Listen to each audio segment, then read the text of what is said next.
চলি। এই জন্য আমাদের কলমা কি?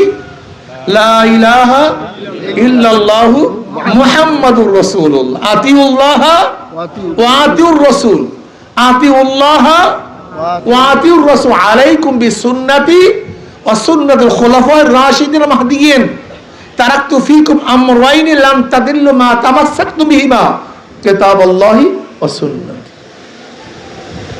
আল্লাহ, আল্লাহর রাসূল। আমরা কি বলি ভাই? কথা বলেন না কেন? শব্দটা কি বলি? মাথার মধ্যে নেন, এই জমানের মাথার মধ্যে ঢুকান আল্লাহ আল্লাহর রাসূল। শুধু কোরআন দিয়ে আইন হয় না, শুধু হাদিস দিয়ে আইন হয় না, কোরআন ও হাদিস, কোরআন ও সুন্নাহর মাধ্যমে আইন হয়। উদাহরণস্বরূপ আমরা কয়েকটা নামাজ ফরজ মনে করি, কোরআনের কোন জায়গায় 5 ওয়াক্ত নামাজ রক্ত আমাকে বের করে দেখাতে পারবেন না।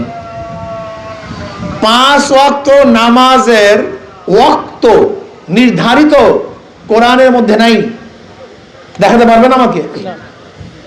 যদি হাদিসই না মানেন তাহলে আপনি 5 ওয়াক্ত নামাজ পড়বেন কিভাবে আমাকে বলেন তো?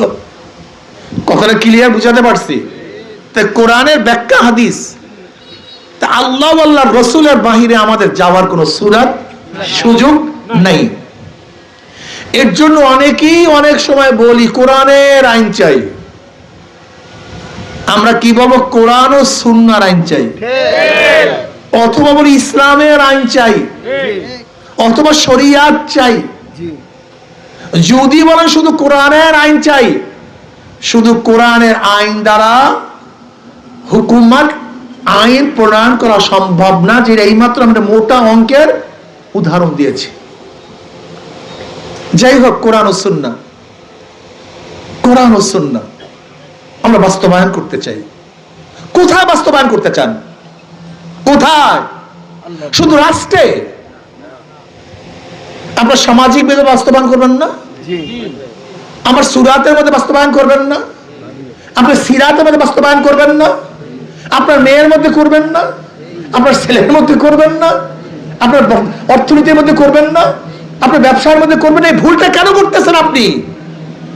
আকিমুদ্দিন মানে শুধু রাষ্ট্র,